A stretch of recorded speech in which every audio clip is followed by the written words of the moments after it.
All right, welcome to another episode of I Had to Say It. Hope everybody's doing well. And today I got a couple of little things I want to talk about before I get into the meat of this particular podcast. First and foremost, I want to thank everybody for listening. Our numbers are going up. That's fantastic. So thank you to all you guys.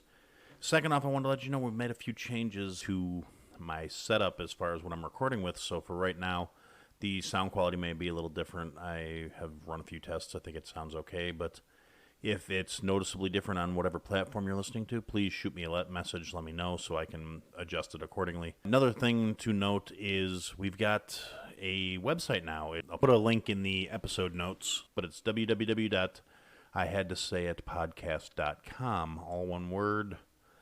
It's nothing fancy yet. Web design is really not my thing, but something I put up so we could have a thing to go off of. There are some links on there, ways to contact me. I'm working on figuring out how to get transcripts of the episodes made, so if you want to go back and read on something, it's there. There are some links to some merchandise. Threw together. It's nothing fancy. It's just kind of trying to get some stuff out there. I'm going to get some to use as giveaways and stuff a little bit here myself. And again, I'm not a graphics designer guy. It's just something I threw together. If anybody wants to volunteer something that they're throwing together, or if that's what you do and you want to work with me, give me a shout, and I will be more than happy to get a hold of you, and we'll work something out.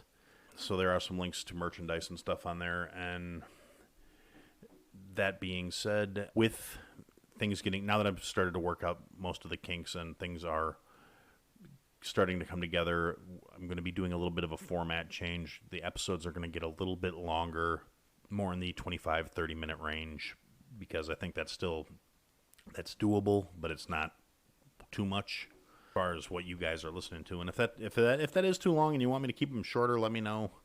Again, I'm here. I promise I will read any messages you send me, and I will respond accordingly. Beyond that, again, the website's up, new setup, new arrangement for recording. Please, feedback. I really look forward to hearing from you guys. I appreciate everything you say.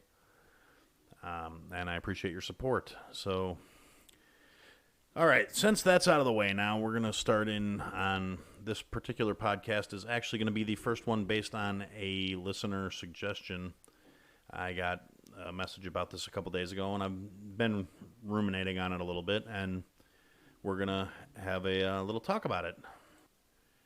So the subject we're going to talk about today is we are going to talk about crowdfunding. More particularly, we're going to go over it real briefly in general, but more specifically, I want to talk about crowdfunding and how it's gone from being something that was a cool idea, people pitching in, people doing things together, helping out people that are in crap situations, helping out people that got blindsided by life, to it's become so much more common now where people are crowdsourcing and crowdfunding things that have literally, it's just, I want this and I can't afford it, so I want everyone else to kick in so I can have something for myself. Not I need to pay a medical bill, not I lost my job and they're going to take my car, and if I lose my car I won't be able to get a new job. I need help. Not even legitimate requests for assistance, but simply people that want something that they can't afford and they don't want to work for it. I've seen these posts, and I honestly thought it was just something that was kind of irritating me, because I'm a firm believer, if you want something, you go out and you work for it. You earn it. Nobody owes you a damn thing. So the idea that people are out there saying, I want to get a new TV, help me out. Everybody give me $1 so I can buy these concert tickets because I can't afford to go on my own. Everybody, give me money so I can buy a new PlayStation because it's not in my budget and I want it. And it's a certain degree of entitlement that I think is kind of ridiculous, if I'm going to be completely honest about it. And don't get me wrong, I think crowdfunding is actually a really cool concept when it's done for a good reason and when it's handled properly. I know people from my personal experience. I have friends that have crowdfunded things. Crowdfunding has allowed some really cool things to happen. I think it's fantastic that we now have a platform where if there's something that could potentially happen that's going to cost a lot of money, it doesn't have to be on one particular person to just foot the bill. It doesn't have to be on one particular person to try and organize this, what could be a massive undertaking to fundraise something that could be amazing. I know people that have had, and I will try and have them on as guests at one point, and this will probably be part of the conversation. I'm not going to put too much into that until I talk to them, but I know people that have done some really amazing things. I know organizations that have done really cool stuff and paid the bill by fundraising just by asking. I know people that have done this and have done it with the idea of, if you donate this much, we'll do X for you. If you donate this much, we'll do Y for you. And there's something there, and it's helping out with something you believe in, and that's a really cool thing. I think it's fantastic that we can do that.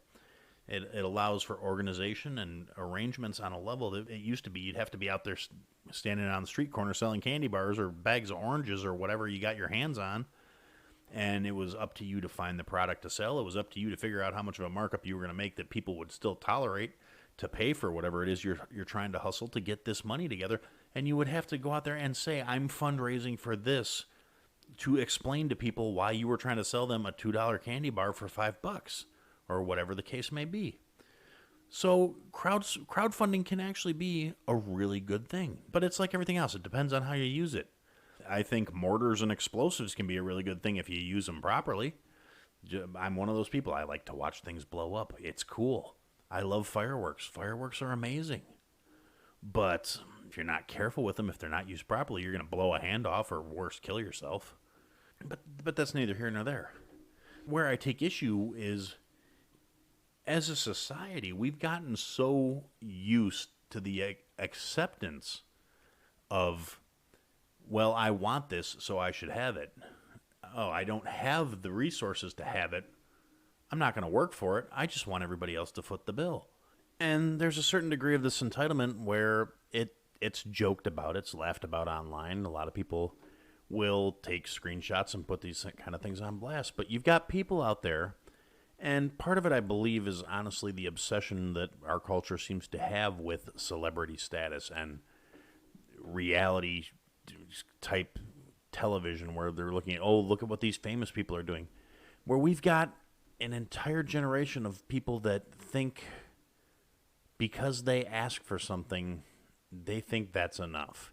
And you see I've seen a lot of it floating around as jokes, but there are legitimately people who think this way, where you've got young women or men or whatever. There's not one specific group that does it, but people that think they are, merely for the fact that they look a certain way or they carry themselves a certain way, they should just be handed stuff. Here's a wish list of things I want. Here's my Instagram. Here's a picture of me walking down the woods in a tight pair of pants. And here's the link to go to my Amazon wish list so you can buy me shit for walking around taking pictures and looking pretty.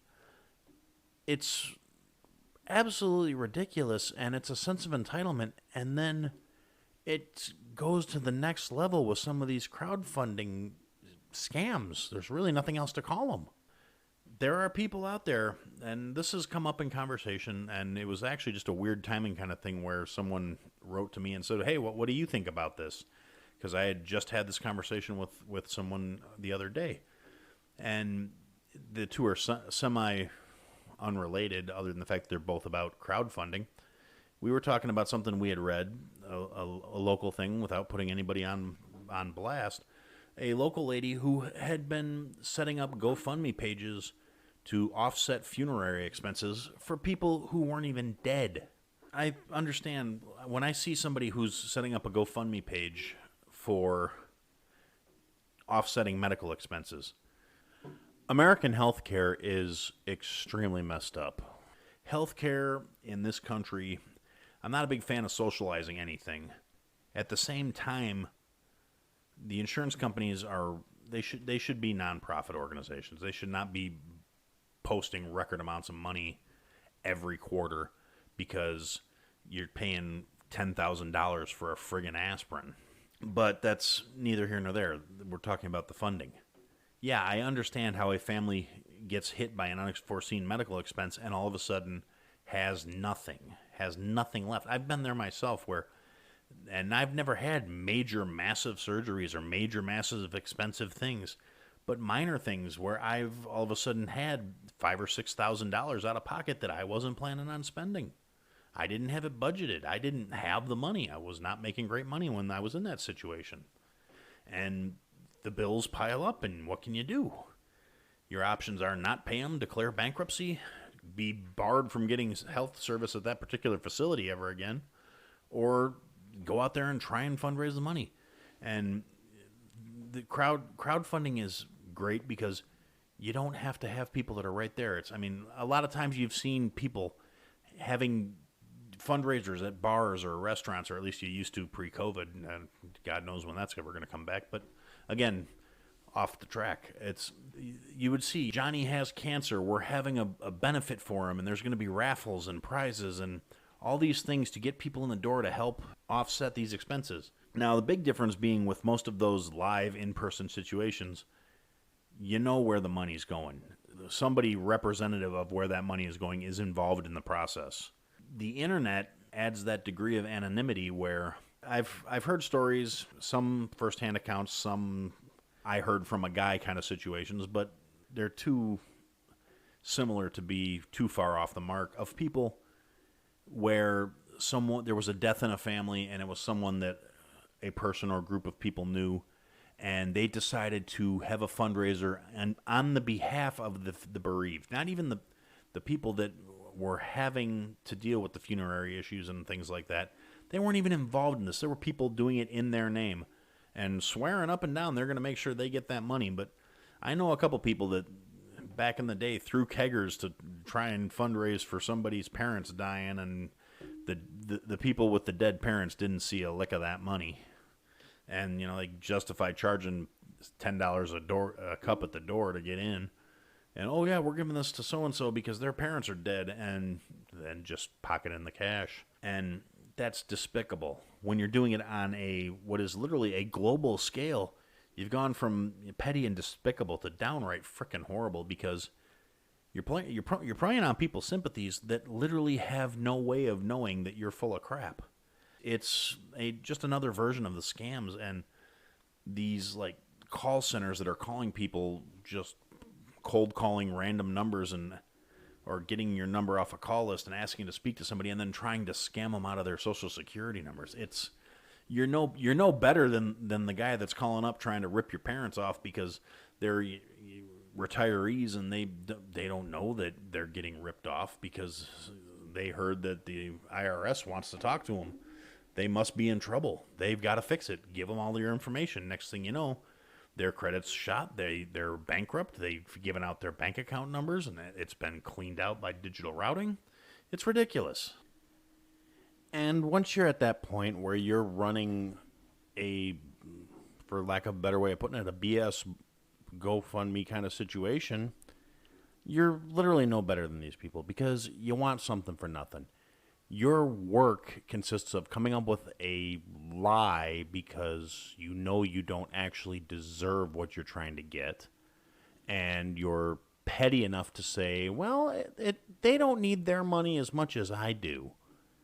It's just an ultimate dish of being selfish. It's such a shitty thing to do, and it makes the legitimate people that are trying to do these things, it makes it harder for the people that actually need it and actually deserve the help to get the help they need, because when people do anything as a scam, everything starts to look like a scam. The people that actually legitimately need help have to have 24 people vouching for them before anybody will say, yes, maybe I'll show some human kindness and help that stranger out, because there's 24 people saying they're not lying to me. Listen to the 48 Hours podcast for shocking murder cases and compelling real-life dramas from one of television's most watched true crime shows. Go behind the scenes of each episode with award-winning CBS News correspondents and producers in Postmortem, a weekly deep dive. Listen to 48 Hours wherever you get your podcasts. So, as far as that goes, like I said, I'm a fan of crowdfunding when it's done properly and for the right reasons. And it doesn't necessarily have to be in response to tragedy. I mean, that's a great use of the resource.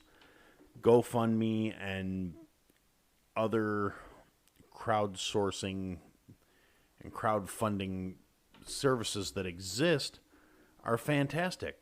And things like Kickstarter, where they're gathering resources to fund a new idea, and new inventions are being financed this way because doing the traditional method of financing, going to banks and getting loans and putting yourself in a position where you are liable to cover the entire cost. So the people that are loaning you the money are only taking so much risk because you have to prove you're going to be able to reimburse them some way, shape, or form if things go sideways. And by removing that line from the equation, by getting enough people to contribute to an idea without the same amount of liability, it allows things to move forward in a more organic and a more healthy way because you're not under the same level of pressure. You can focus your attention on the development of your idea, of your product, of whatever it is you're funding, because you're not focused on, I have to pay the bank back or they're going to own my soul for the rest of my life. So in that respect, crowdfunding's fantastic. The people that are using it to finance, oh, well, we want to take my family to Disneyland and I don't earn enough money to go to Disneyland. I don't think you deserve to crowdfund your kids' school holiday. You want to do better for your kids, get a better job. And I'm saying that as somebody who has lost jobs, who has been in a position of getting laid off through management restructuring, through the job you work. One day you go to work and you're told it's not going to exist anymore in 2 weeks. I've been in that boat. I didn't go around asking people to hand me their money that they worked for so I could give my kids something, so I could give my family something, so I could buy something for myself. That's not what these things are for. If you're using them for that, you're a lazy, entitled sack of garbage. I'm not going to mince words. This podcast is not called What You Want to Hear. It's what I had to say. It's not that people shouldn't have things. It's not that people don't need help. If you want something, a desire, not a necessity, not a position of something that is a matter of life or death, not keeping a roof over your head, not keeping food in your fridge, not paying your medical bills so your credit isn't ruined, not keeping your car from being repossessed so you can look for work. Legitimate things where you need help is what crowdfunding is for. Developing new ideas that might not get the attention because there's a need, but there's not necessarily a promise of large return immediately, so they can't get independent financing. Google an episode of Shark Tank. That's how it is. You have to make a product. You have to pitch a product. And the people putting the money up have to see potential for return. And it has to be within a certain amount of time. And it has to be at a certain rate where they are going to make money. And that is fair. That is okay. That is right. That doesn't work for everybody. Not everybody has the same vision. But on the other hand, if you can show that you somehow convinced 5,000, 10,000, 25,000 people to everybody give you $1 so you could fund this idea. Now you have leverage when you're trying to get a more traditional backing. You can say, I've already gotten this much. People will buy my product. If you're trying to develop something and you need money to develop something and you have a legitimate idea and a legitimate product and you just can't get somebody that sees the same vision you do, and you can get 10,000 people to each kick you 50 cents or kick you $1 towards this project, good for you. You marketed it, you developed it, you worked it, you sold it. That's working. Setting up a web page saying, I need a handout because I want this, and in particular, not paying bills, not covering expenses. I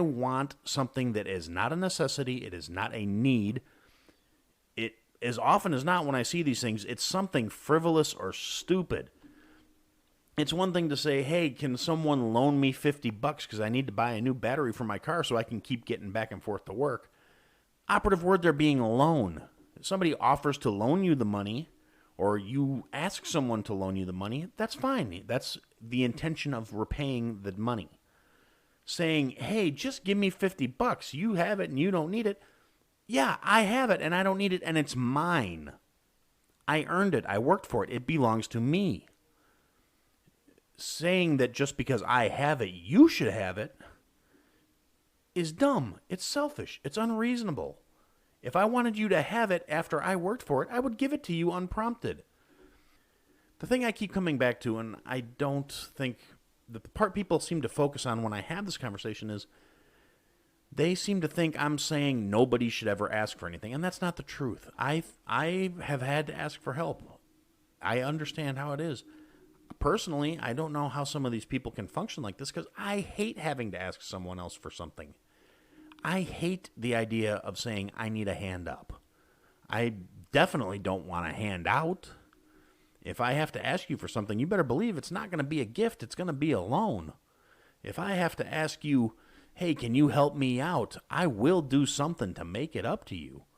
Whether it's returning the favor or paying it forward if that's what you prefer. There are people out there that are good and generous and honestly will say, hey, I have this, I don't need it, you do. I'm going to give it to you. And when you're in a position to help someone else, pay it forward. Do for someone else because I've done for you. And that's more in the spirit of how these crowdfunding things are supposed to work. It's paying it forward. It's helping out. It's not, hey, look at me. I don't want to get a real job. I want to take Instagram photos as I rove around the country and don't do anything or contribute anything or create anything other than traffic. It's the mentality of the influencer. And I literally, if you consider yourself an influencer, I hate you. That falls under one of those things. If you've listened to the other podcasts where I've talked about petty hatred, I'm fully aware that I'm petty for this, but I don't care. I will acknowledge it's a petty hatred. If your definition of contribution and worth is people look at me to see what they should be doing, you suck. If you think businesses should give you free shit just for showing up, you suck. None of us are so essential that our existence is worth being rewarded simply for existing. There is no merit in saying, a lot of people follow my Instagram thread. You know what? A lot of people can say that nowadays. And on the scale of things where people that are legitimately influencing anything, if you have 5,000 followers, which is a lot more than I have on any social media or platforms right now, you say, I've got 5,000 people following you, and it's so what? The business you're trying to get free product from, and that's exactly what it is. You're costing them money to give you something for nothing. If you go to a restaurant and you say, I'm an influencer, I want, what can you comp me? You're asking them to pay you to come there and eat. And you don't deserve it. I can't emphasize this enough. Just being you is not enough for other people to hand you free shit. That's not earning anything, and it's disgusting. And honestly, if you don't have following in the hundreds of thousands or greater, you're fooling yourself if you think you're really influencing anything, because half of those things, people don't see what you're doing. The other half, they don't care. There are random bots. There are dead emails. There are all kinds of things artificially inflating those numbers. You're really not influencing anything other than your own ego. And this is kind of getting off topic. It's going beyond the crowdfunding, but it's the same mentality and it's the same attitude.